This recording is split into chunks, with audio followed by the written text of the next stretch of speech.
Here's your host, Dustin Chafin. Yay, Anthony Kapfer. What do you think? That's a different one from last week. I was waiting for a full song. I was waiting for like full lyrics, and I was excited. But it was a on brand short Anthony song. Right before you're just about to get into it, he stops. It's over. It's no over. Momentum. Done. That's how he makes Story love. Of my life. That's how he makes love. You start to get into it, he's done. Oh, it's over. I'm out. This never happens. Never happens. Got my D coffee. Oh, nice. Still drinking coffee, huh? 4 p.m. No, you don't drink coffee at 4 p.m.? I usually, I drink like 2 or 3 cups early, and then I'm done. I drink all day long. I drink at like 10 o'clock at night. I don't care. But if I have a spot, I'll drink. Like I have a spot later at the comedy store. Oh, that makes sense. I'll be at the comedy store tonight if anybody wants to come out. Oh, at the comedy store. Nice. Yeah, in Los Angeles. Come on out. I know an Uber driver that performs there. Well, this is Comics You Should Know. Wow. So I think they should know me because everybody saw White Boys in the Hood. So you should know. You should know me. You should. And you should know me as an extra in Oz. I was naked for 4 episodes. Oh, I didn't watch Oz. Shower scenes. I missed it. I didn't know. And we tatted up like a Aryan brother. That was kind of fun. Oh, okay. They gave you some fake tats. Tats. That was fun. I was naked in a shower with other men. Best job I've ever had in my life. And did they show it? It's like it's like 4 episodes. Full frontal? I didn't know that. My dick's been on HBO, bro. Wow. I'll freeze frame and send you a pic. Yes. All right. Speaking of dick pics, let's bring in our other co-host. And ladies and gentlemen, Adam Holtz, everybody. Adam Holtz. Oh, I got some intro music. Got a little intro music. A little intro. Yeah, everybody gets a little Anthony today. kind of like me in the shower on Oz. Everybody gets a little bit. It was pretty cool though because they would it was a bunch of extras and it was cool because I hadn't done anything yet in New York, and they would put us on a bus and we would literally go to an old prison that was like out of service or commission or whatever. They just and it was in Jersey, and so we get on this bus and we're literally driving into a prison, and it was crazy. So they did it in a real prison. Yeah, it was in a real prison. It was in Jersey. It was like a prison that was, not used. They weren't using it or whatever as a prison, but they were using it for Oz, and they shot everything there. It was great. That was pretty cool. Yeah, I feel like I didn't know about this. I've known you over 10 years at this point. I didn't know you were on Oz. I was on the last episode too. There's a nice shot of me in the last episode because they kill the warden. I don't want to spoil or any Oz, but if you hadn't watched Oz, then that's it's been like 20 years at this point. Yeah. So they shank the warden, and I come up. Me and Rita Morana, or is that her name? Rita Morana, is that her name? And we come up. It's just the two of us. She's like famous. She was in West Side Story and stuff. Okay. She's like the lead. She's the lead in West Side Story. She's famous. You should know who she is. But so we come up. It's just the two of us, and they pan us out and the shot, whatever. It was kind of fun. Yeah, whatever. But yeah, whatever. It was just fun. That's what's ridiculous about this, stuff regarding the strikes with the AFTRA stuff, because they want to take extras and like just digitalize their image and just use it over and over and stuff. And so, a lot of us, when you start to break into showbiz, it's like it's a good gig to have extra work, and so it's like ridiculous that they want to do that stuff. I did a decent amount of extra work, and that's the reason I am SAG eligible. I haven't actually done it because once I'm in the union, I can't do like most indie projects anymore. So I didn't do it, but I'm eligible only because I did a bunch of extra work. And so if they do what they want to do, I would have done extra work one time, and then they would just use my image, and then I wouldn't get the hours Yeah, I'm SAG, but like I probably owe them some money, but they keep sending me checks. Sometimes the checks are pretty good, and then sometimes I got a check. It was $0.0, which was hilarious. Somebody actually put that in an envelope. Yeah, right. It costs them money to send you nothing. A 0.00. But in the beginning you can make money, obviously, and then it's like you stop making less money. But yeah, so it's kind of an interesting thing, whatever.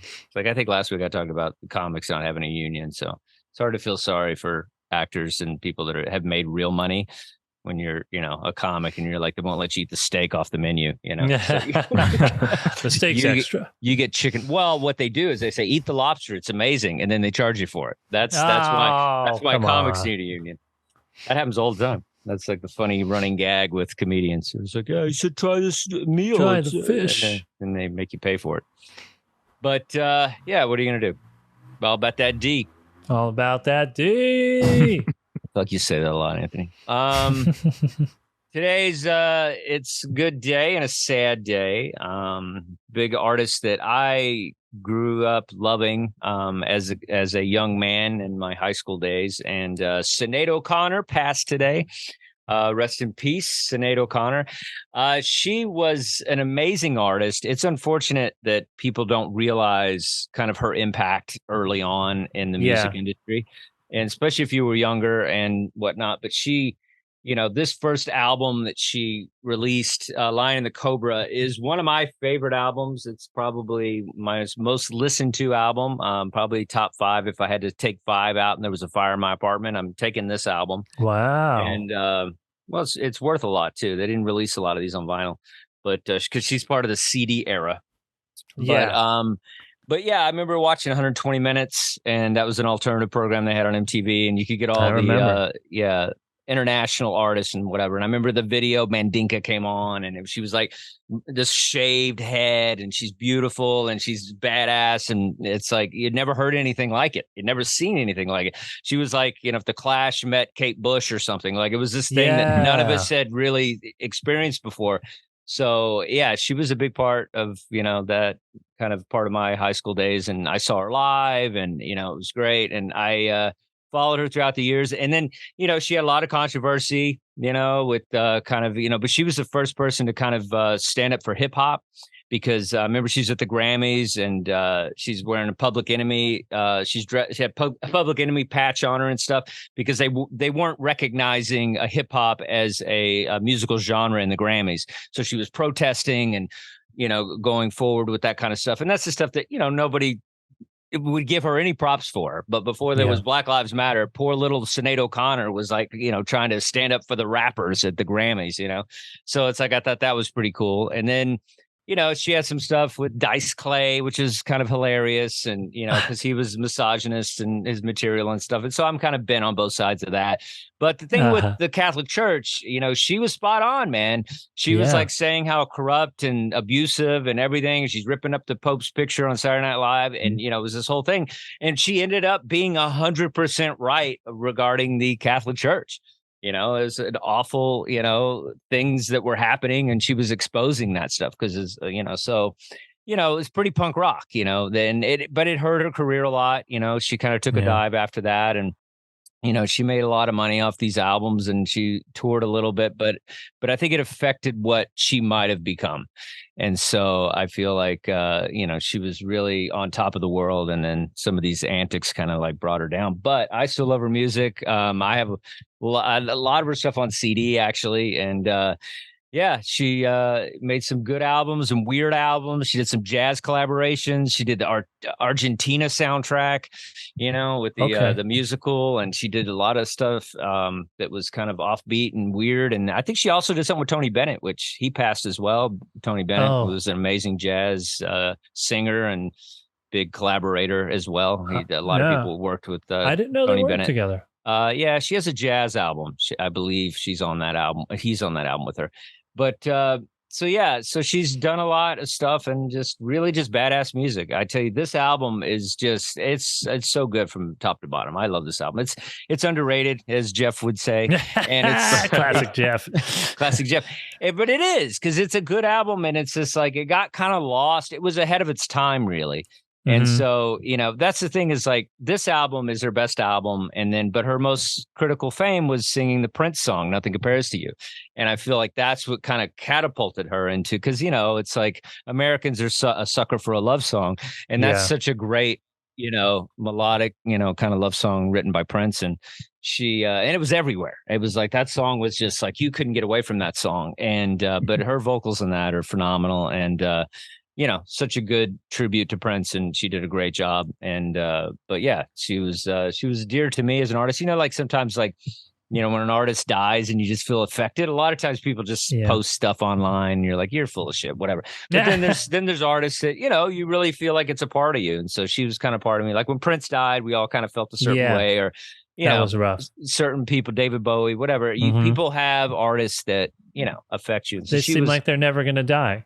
Yeah, it's like they seem like Sinead kind of seemed like she was gonna die. She had some mental problems, and she was in hotels and drugs and stuff. So she had some, and I think it had a lot to do. She had some loss. She lost her son. He died, and just different things. And she kind of had a rough, patchy career after all that craziness. And so, but she was on top, and then craziness happened. And so I think that juxtaposition kind of like puts you in a weird place, and you're drawn to drugs and craziness, but she was great. I loved her. Adam, I don't know how much, familiar you are with Sinead, or I know, did you like this first album? I don't know if you've listened to it at all.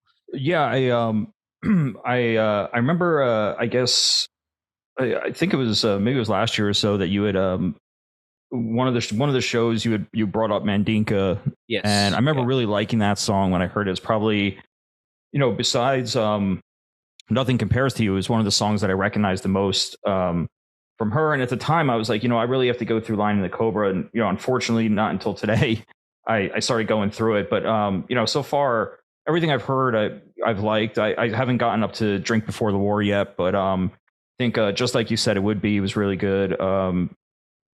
Never Get Old. There's something I read that said that she was kind of rock's Joan of Arc. And I mean, that's pretty punk. That's definitely a really good moniker to have. Yeah, she was. Everything was like, you got to think about it. When she came out, like Tiffany had a #1 hit. It was Debbie, Debbie Gibson, and Backstreet Boys and all that stuff. So it was a different time. It was like everything was cheesed and polished, and this is before grunge or any of that. So it's like, she was kind of ahead of it, and so I love Jackie into Mandinka. I think that is such a great, some songs work well on albums together when you just hear one and then the next. I don't think people think about that enough. That's why it's important to have albums and listen to albums in entirety, because they flow and they work. That's why this generation is just popping around whatever song they want to listen to. That's why I think it's important to just listen to A to B, that kind of thing. But anyway, I just really love that. But yeah, Mandinka is such a badass song. And, just like you said it would be. I mean, that's a heart-wrenching love song. And her emotions in that are great. Anthony, how you feel about Sinead? I've revisited the Mandinka song. I haven't gone through the rest of the album yet, but I forgot.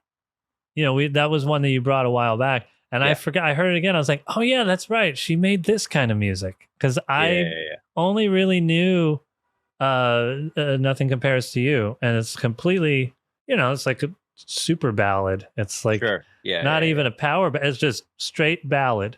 Yeah, and like I forgot from when we talked about her on last time that she did this kind of like upbeat, kind of jangly. It's almost like REM in a way musically. It's like almost like early REM or something like that. And I forgot that she made that kind of music. It's pretty cool.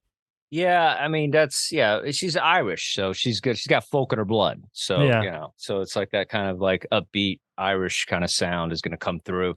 Yeah, I think she has such a kind of angelic voice that I think and it's funny because she kind of like she fought against kind of the way they were marketing her and everything, and it's like they kind of wanted her to go more ballady, and I think she wanted to do more kind of hardcore stuff. And I think they kind of, her later stuff is actually pretty great, and it's a little harder, a little more electric stuff. But I think she has like 9 albums or something, and they're all great in my opinion. Some of them are kind of weird with experimental stuff, like the jazz stuff is kind of, it's different, but it's okay, it's good. Her voice is great. But yeah, I think, but it's funny, like even this album, it's like the original cover, she's screaming, like she's got her mouth open and she's like whatever, and then it was too much for the American consumers, and so they changed the album cover so she looks prettier, because they didn't want her, this aggressive woman with a shaved head to like come, and so interesting. And it worked, she made a lot of cash. But Apple Music has that cover. You got to get the with original her yelling one. With her yelling, the yelling. I could. I mean, I get, this is whatever. It's like, you don't need them all. I gotta cut down some of my addiction. I gotta slow down. I have albums. I don't have, it's in the other room, but I did. Well, I'll do them for next week, but keep it about Sinead. But yeah, she's, it was good. And, it's like, just her documentary is phenomenal. If you get a chance, she has a documentary on Showtime. And okay. I'm paying for Showtime right now. So you are? Okay, nice. I gotta check it out. Oh, paying for Showtime. Wow. Yeah. All right. Maybe I'll cancel and get your code. All right. I'm doing it through Hulu. You get the. Oh, there you go. Yeah. Yeah. She has a great documentary, and it's about her rise and fall, and it's phenomenal. And you should really check it out. I'd like to talk about it with you. So it's really good. Yeah.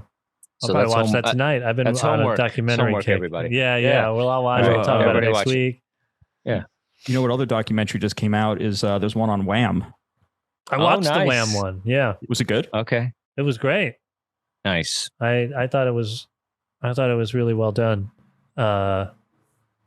Nobody watched it. I guess I don't have to say anything about it, but well, I mean, it's documentary. It's all factual stuff. Right.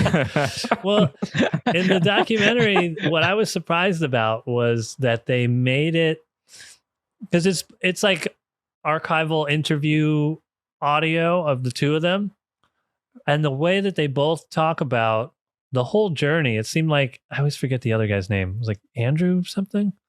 The other guy. That's what they call him. The other guy. The other guy. It's George Michael and the other guy. And then the other guy. Yeah. So the way that he talked about it, it was like he felt like he had a limited amount of time that he wanted to be like in a famous group, and George Michael was realizing he wanted to go solo, and the other dude was cool with it and really supportive of like the transition of like, what was it, Freedom, and what, there's like 1 or 2 songs towards the end that were released actually both ways as Wham in some countries and George Michael in other.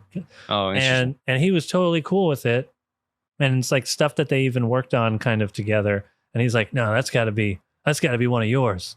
And he just was like, assuming that the documentary was accurate, he was like all about it, and they stayed really good friends throughout the whole process, and he didn't feel like the bitterness or jealousy. He was like, yeah, you're a pop star. I'm kind of over it, and you're turning into this mega star, and we got to finish what we started and transition into your next thing.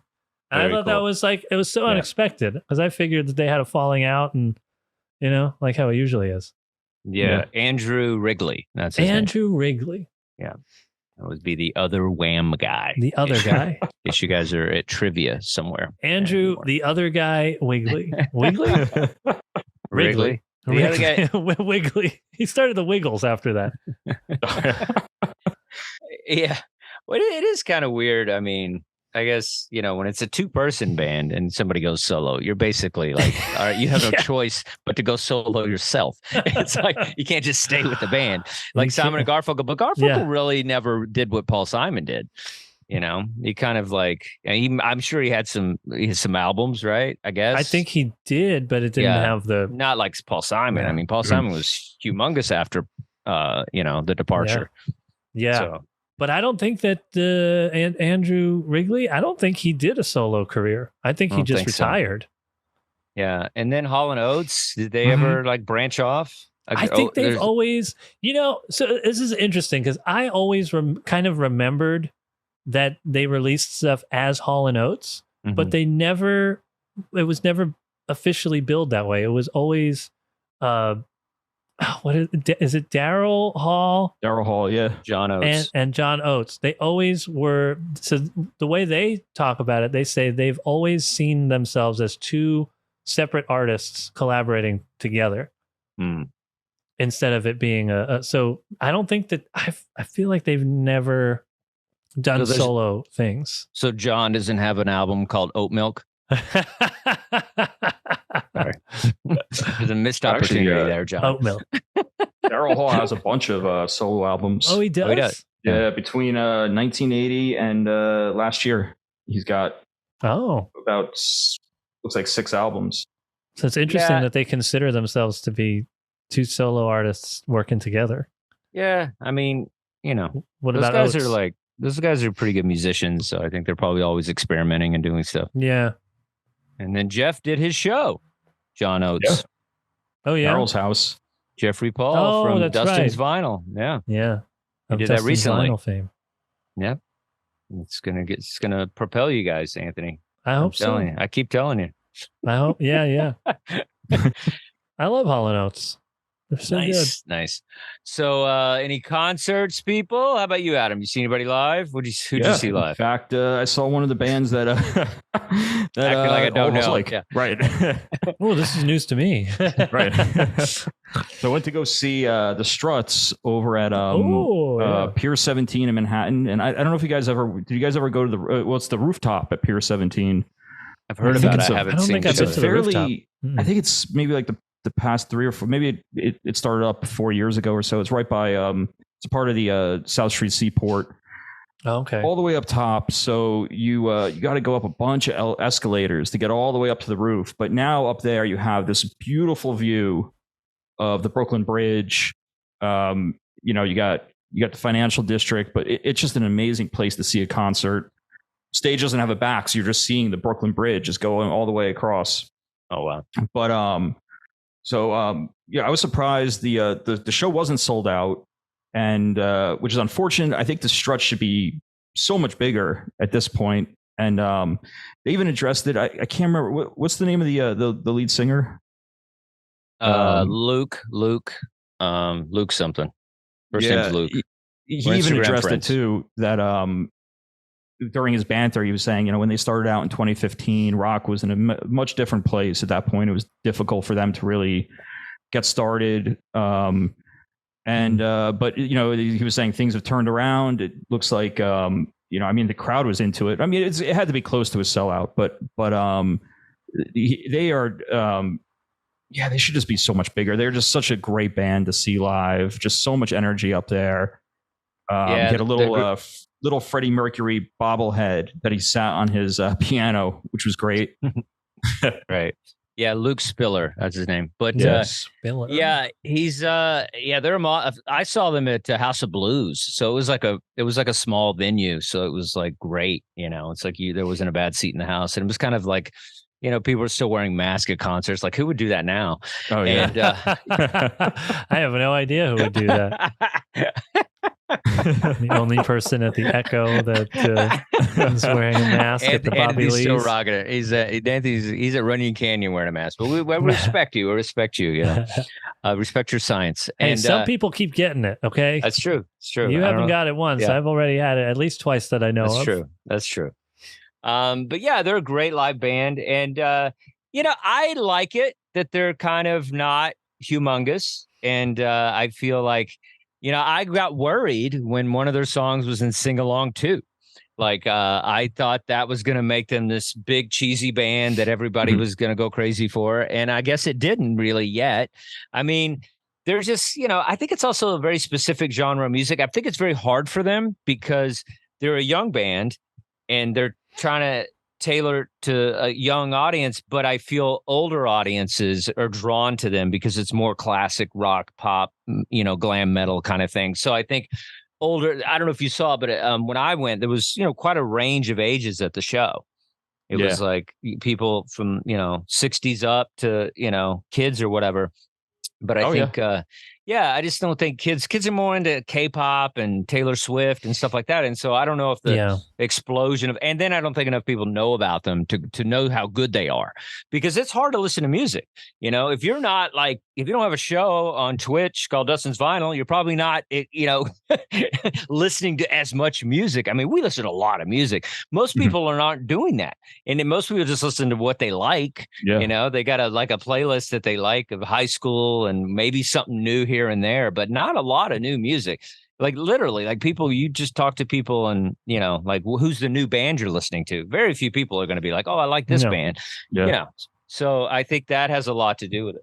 Is that people aren't seeking out new music. And so, every day I get in the car, I'm like, Apple, play new rock, play new punk, I'm searching for it. And so I feel like people aren't searching for it. You're not going to know about a band like the Struts, and they are great live. So good. It's one of the best concerts. The top 5. They're so good. He's playing piano. He's got the messy hair. Looks good. He's like, the guitar solos are great. Like they're a solid rock band all the way through. He's got that swagger on stage, just like Mick Jagger, or even like Pete Almquist from the Hives. That's what kind of they remind me a little bit of. That guy is so great. Yeah. God damn, that band is good. Yeah. You ever see them live? No, they're good live. They're so good live. I saw them live in their first U.S. show at Bowery Ballroom in 2002. I think it was 2002. Oh, and it was a show early. That Rolling Stone that year put that as the top show of the year, and I was like, "Holy shit, I was there!" at Bowery Ballroom, yeah. That's cool. I saw them. I think it was Webster Hall. It was a couple years later. It was like 2007 or 8. It was the what was the album? Was it the Black and White?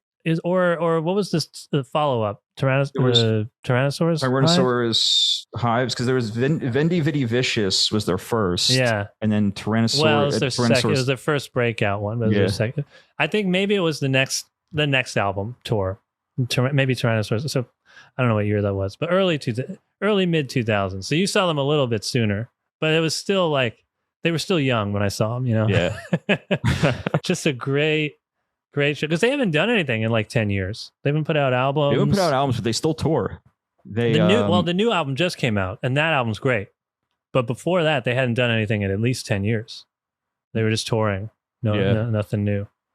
Well, it's weird. There's certain bands like the Strokes, the Hives. Like they were, for what is that? Fernandez. Franz Ferdinand. There was these bands that were just like, wow, this fresh, great bands, and then it was just like they kind of just faded a little bit. And because I was listening to some weird Strokes album the other day, and it was just like I hadn't heard it. It was like really kind of it has the RCA thing on it. It's like very it's the Come Down Machine. I don't know if you heard that, but it was like it was just such a weird departure from what they do.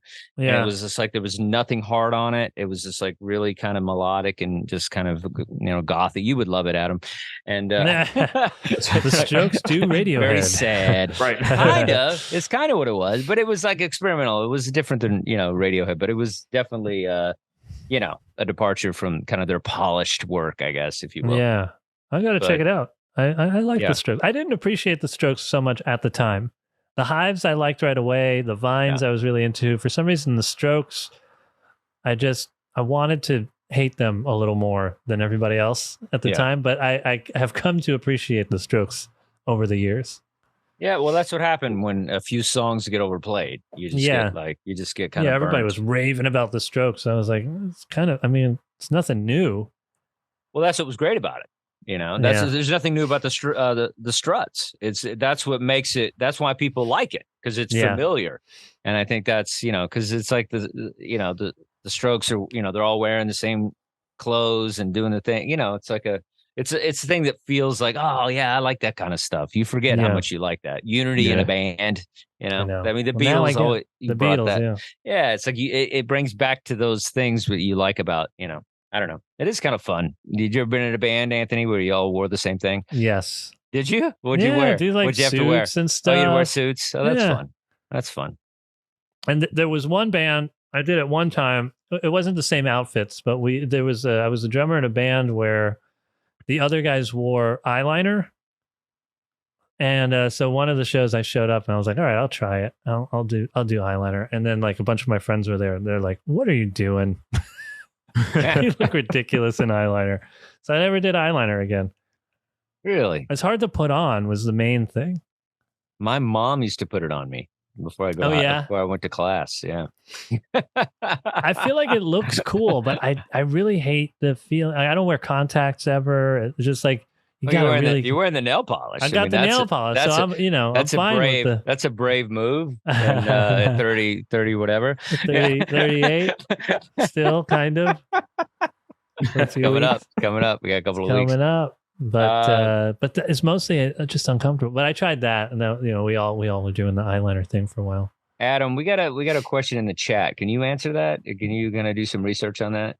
Yeah. So that's size 23 more asks, I have a question only you boys can answer. I have a friend obsessed with the 1978 song Driver's Seat by Sniffin' the Tears. What does the song remind you of, or which I recommend for her mixtape? That's the song that I don't know the song. It's the song that's in Boogie Nights. That's why we have Adam answer. Right. Yeah. It's oh man, it's kind of like a maybe a little disco, a little I could picture the scene too in Boogie Nights that it's on. I'm trying to think of what it sounds like. This would be a great question for Jeff also. Oh, he would love. He probably danced to this. Right. Phenomenally. So it was in Boogie Nights. I mean, that's a great soundtrack. Can I just sample it? Disco. Can I just like play a little bit of it? Is that it's it? a commercial. Oh. It's actually playing that punk band Death in the commercial for this. This is where we are right now. When you're just like, hey, I'll play this song, and then it's just like, whoa, are you doing a mortgage on your house? You're like, what? I was surprised that it was playing Death. Oh, you know what? Yeah, it's actually more new wave. This song. Oh yeah, I'm liking this actually. I never heard this before. It's a really good song too. Oh. That guitar riff, it kind of reminds me of when Kiss was disco briefly. Mm. So I would put... Do you know what scene it is now? Is it when they're driving to record an album and they're all coked up? Yep. Yeah. They That's a great scene. They're doing coke in the scene. I know that. Oh, yeah, of course, yeah. Well, it's probably this song, and it bleeds into the Sister Christian. Sister Christian. No, this was earlier. This was before they hit the 80s. But okay. This could be. You don't hear it, right? Is it okay if I'm playing this? Thin Lizzy or... Yeah, I mean, Jay doesn't want us to play too much music, so. But you don't hear this in my mic, do you? Kinda, yeah. Oh. I mean, I hear it. It's no big deal. A little bit's fine. I just don't want, Jay's paranoid about getting sued by. Oh yeah. I don't want Jay getting sued by sniffing the tears. They're coming for you. I'm sure they're the one that's still alive listens to Dustin's vinyl. Did you play my song and didn't pay me? Yeah. All right. So, what does this song remind you of? And that's why I'm listening. I'm trying to see what it reminds me. It reminds me a little bit of Kiss doing the disco. What's the disco one they did? Yeah. So I Was Made for Loving You. I Was Made for Loving You. I would definitely put that on the mixtape with this. Is that a disco one? Yeah, that's a good song. I like that song. I didn't know that was the disco era, but yeah, it has like a disco beat behind it. Does it? Yeah. Yeah, but it's got like a kind of disco beat. I'd put that on this mixtape. Okay, so the Kiss disco era, and maybe some Blondie. Oh yeah, Blondie. Heart of Glass, probably. Heart of Glass, I think would be good. Maybe some Cars. Cars. I'd maybe even put a little bit of Blue Oyster Cult on here. Oh yeah, like that would be Godzilla, maybe, or something like that. Something along those lines. Maybe Moody Blues. Huh? I was listening to this. I was trying to wait for the hook. This song doesn't really have I thought it was going to have like a big old hook. And it's just kind of, it's just driver's seat. It's fine. It's got a nice. Yeah. You have songs. You have songs. You have songs that don't have hooks. Who's the? It just sounded like it was going to have. I thought it was going to have. I like your non-hook songs. I just saying, and not everybody does a hook. You don't need a hook all the time. I mean, it's still like a party song. I still like it. You know what song would work with that too is Baker Street. by what's his name? Jerry Rafferty. Jerry Rafferty, yeah. Jerry Rafferty, Baker Street. Great song. With that saxophone. Yeah. Oh, the saxophone. You hate it. You hate that. I got some jazz drum stuff, and it was just like, here's the deal with as long as the prominent instrument is not the saxophone, I'm okay with it. You might like the Foo Fighters covered that song way back in the late 90s, and they did that Baker Street. Oh, okay. It's like a B-side. I'm sure you can find it on streaming, but they do that part as a guitar part. Oh, so you might like that version of the song better. Yeah. It's just like, I don't guitar. mind. Yeah. I don't mind rock saxophone. It's a little, even the, Clemens from the E Street Band and stuff, like some of that stuff's okay. It's just when it's like slow jazz, I feel like I'm just dying inside because of my experience with living with a jazz saxophone student. So it's just like, yeah, because basically saxophone rock is they're basically playing it like a guitar. You know what I mean? It's louder. Yeah. It's like it's more solo-y. Like it comes in and out. It doesn't stay throughout the whole song. It's not like just just like it just has like the foghorn with jazz. Oh, God. With the trumpet, I listen to trumpet all day. I listen to trumpet. That's so interesting. I feel like I sometimes have a hard time figuring out if it's a saxophone or a trumpet on some jazz stuff.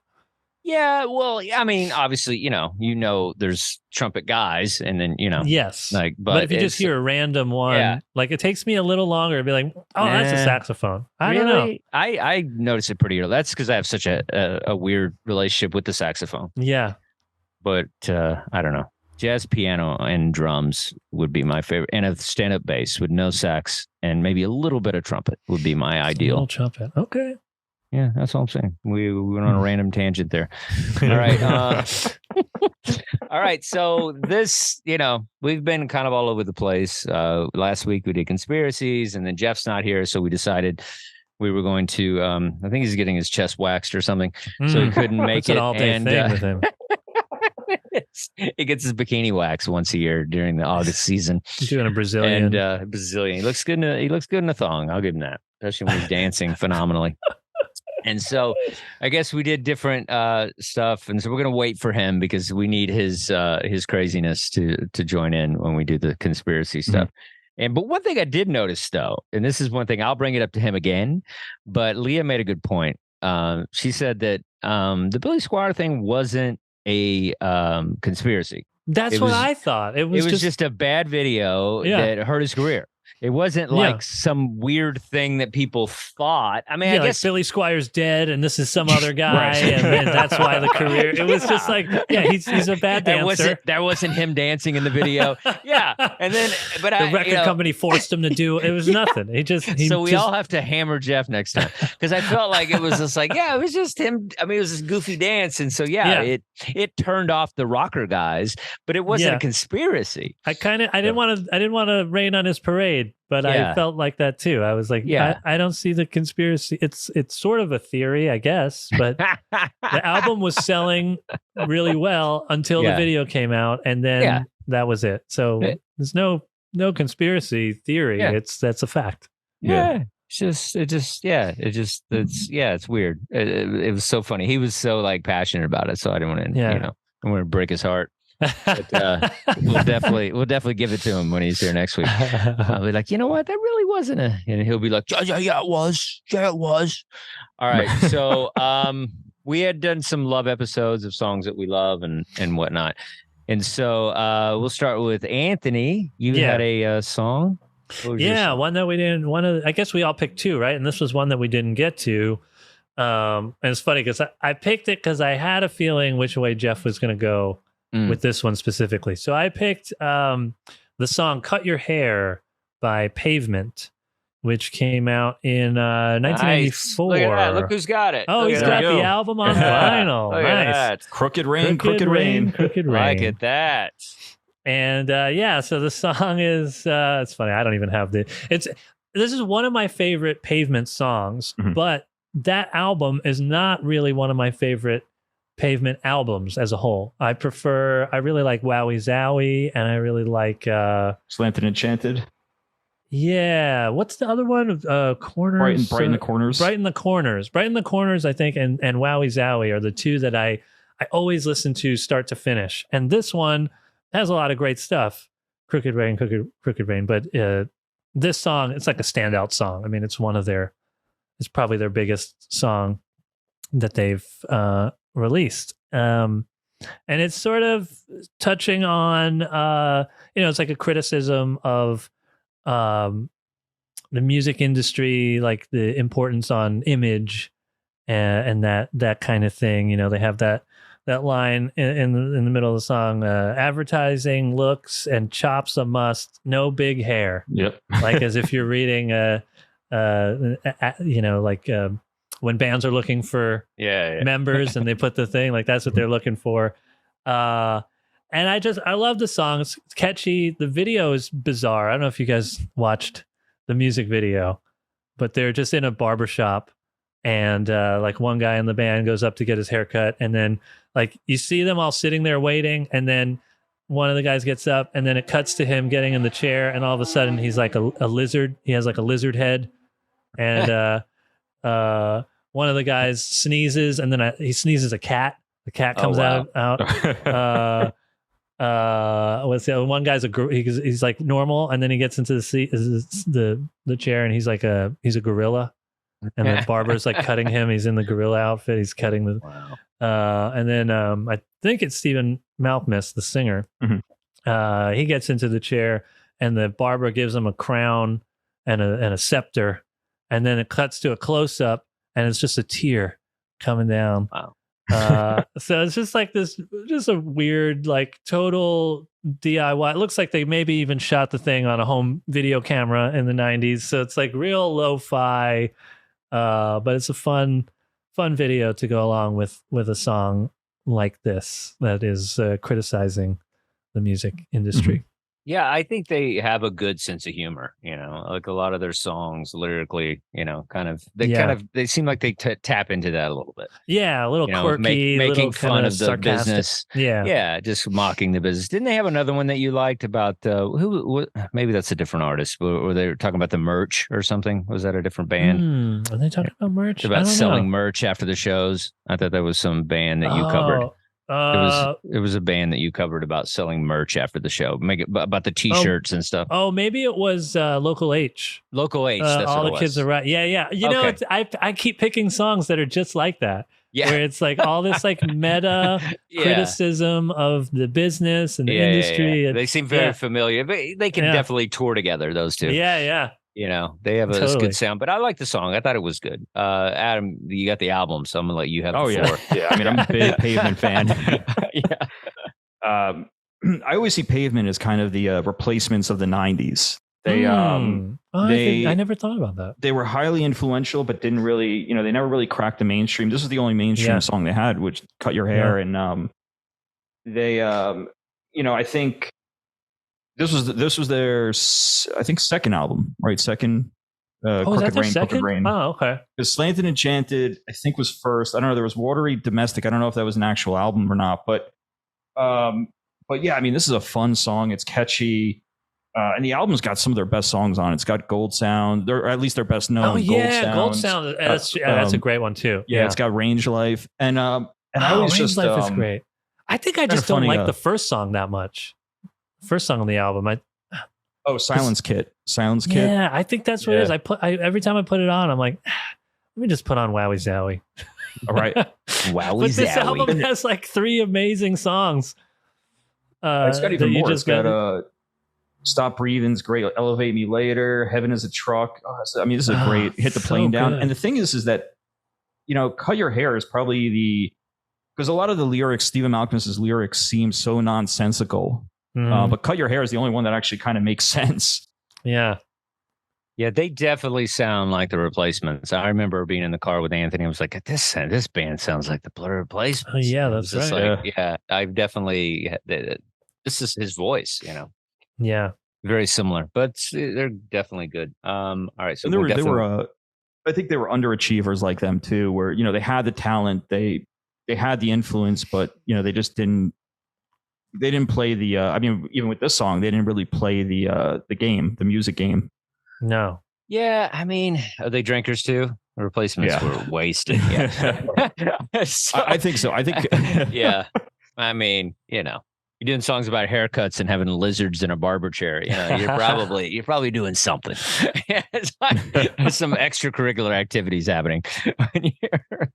You got a baboon and a barber chair. Such a fun video. Yeah, no, I'm excited. I'm gonna check it out. Well, they are. Right. The interesting thing too is they just had a resurgence because of TikTok, because of their song "Spit on a Stranger," which was I think that might have been off bright in the corners, but yeah, that's pretty cool. I mean, you want to hate on TikTok, but it's cool that there's a resurgence with that. Where they bring bands back to life, and you know, it's like Kate Bush and certain people. It's just like Depeche Mode, and certain bands that just they get lost, and then the kids bring them back. Kids are bringing it back. All right. So we definitely want to get to Jeff's video. So, so Adam, go ahead with your pick.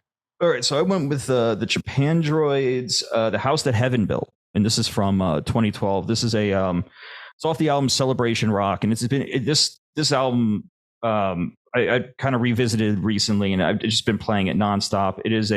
For me at least, it's a perfect album. It's only 35 minutes, but it's just blistering rock the whole way through, which is amazing because this is just an indie rock duo from Vancouver. But, kind of like the White Stripes and Black Keys and 21 Pilots, they just have such a massive sound for just a guitarist and drummer, but they have this massive sound that just feels like it could fill an arena. And part of the reason I picked this album too was in the song is that it kind of fits in with the positive, for the love episode, it has this positive message to it.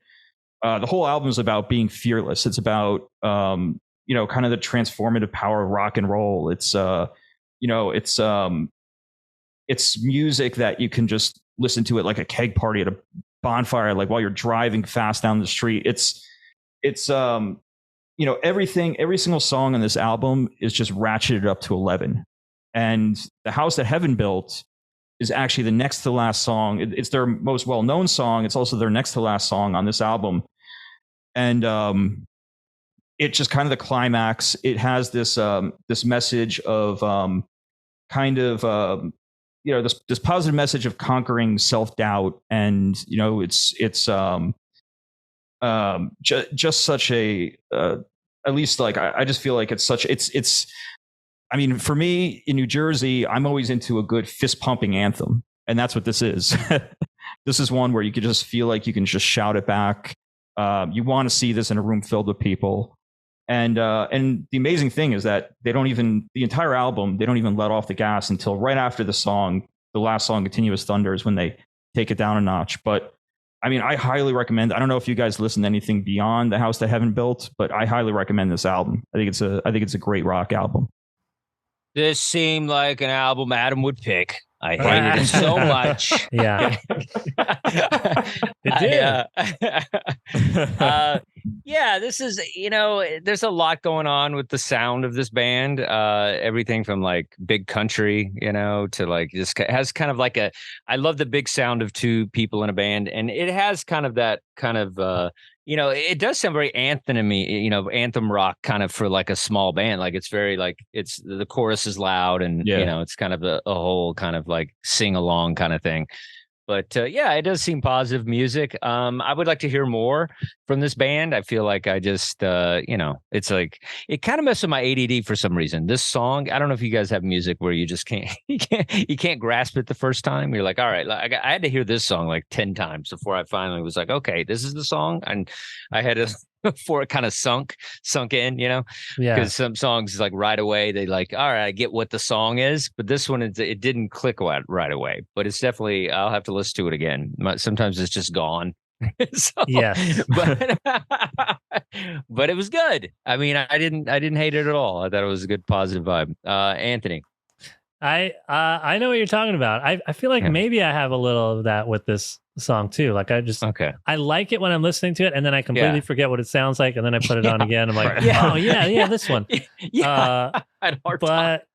And I liked it though. I mean, you get pumped to this song, and it doesn't sound dated to me, but it does also sound so much like the time that it came out. Like it's very 2000s, 2010s kind of sound.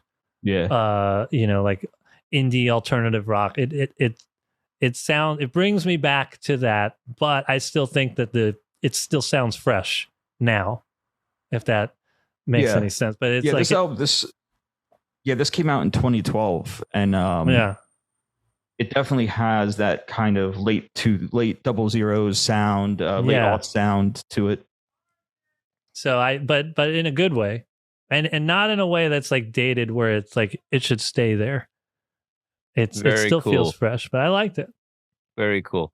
All right, so let's see what our other co-host Jeffrey Paul. Let's see what he thought of the two picks from Anthony and Adam. Adam Ant is your new nicknames, by the way.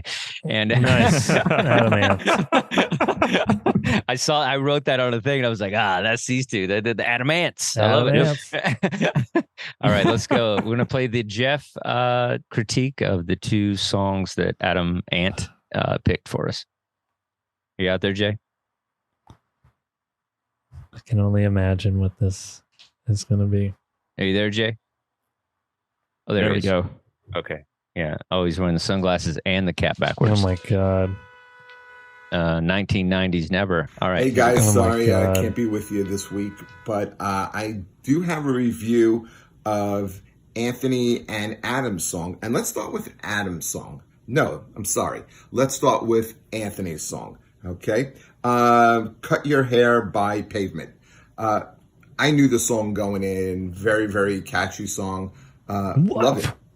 When you are humming the song and it's not even on and it's in your head, that's, I think, how you know it's a re-listenable, really good song. So to Anthony's pick, cheers, my friend. Good one. You got to do yours. Totally unexpected. Here we go. Let's get to Adam's songs. The House That Heaven Built by the Japan Droids. Not a song I knew going in. But Adam gave this like a big build-up. He was like, I think you're really going to like this one, man. I really think you're going to dig it. This was a typical Adam pick. Completely unre-listenable. Unlike the song by Pavement.